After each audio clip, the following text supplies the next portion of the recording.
Our next guest narrowly escaped persecution in Egypt to go on to become one of the leading musicians in the world. Now with a rare ARIA hat-trick under his belt and an 11th album released, he joins us here on Studio 10.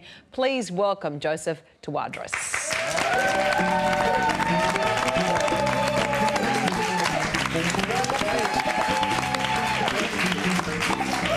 Hey, buddy. How are you? Hi, what's going on? Welcome. Love and live. How are you doing? The Mo. I mean, it's Movember. Hugh Jackman, man. Hugh Jackman. I didn't quite get the audition, so what can we do? Hey.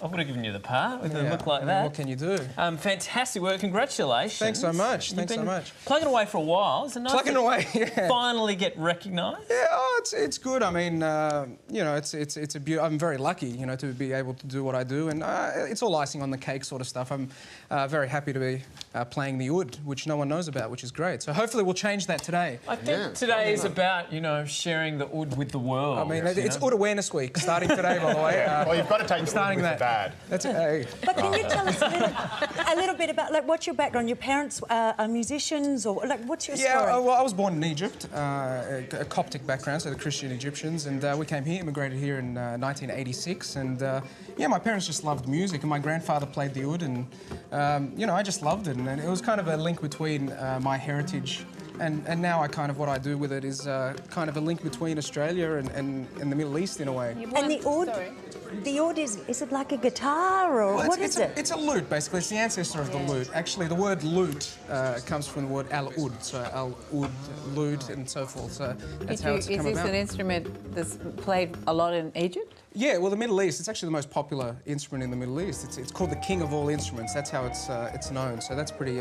you can't beat that. Once you get king of all instruments, you can't have lesser instruments. That's it. I mean, that's what you've got to do. And how do you... I mean, it's very hard to break into the music industry at the best of times, let alone when you're playing music that would be completely unfamiliar to Have I broken? most I'm not sure audience. I've broken in yet. I'm working on it. I think you're getting there, but how's it been... How have you gone about it, and how's it been received? It's really quite incredible. I mean, you know, sometimes I'm in situations where I go, how in the world did I get here? And it's all because of the oud. Like last year, Mick Jagger came to one of my concerts in India. And I was looking there and I was going, well, how in the world did this happen? Yeah, but you're being really modest. You're really a world player of the oud, thanks, aren't you? Ida. You're so sweet. I mean, that's so lovely. You've got a fantastic musical reputation. Yeah, it's been good. I must say it's been good, but you know, I've been very lucky and very blessed, and I think that's the good thing. You kind of do things with intention. I've you know, kept on chugging along, even though it is a bit of a hard road, and you know, you keep on chugging along, but with the right intention, and you know, it's great to be recognised. 3 ARIAs in 3 years. 3 ARIAs in 3 years, not bad. What's next?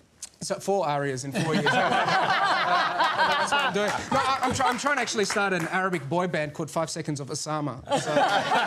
So we'll see how that works. I mean, that's kind of... Tell us about this. I love the title, Permission to Evaporate. Tell us what you mean by that. Yeah, I mean, sometimes I'm stuck in situations going, yeah, I've got to get out of here. So that's basically it.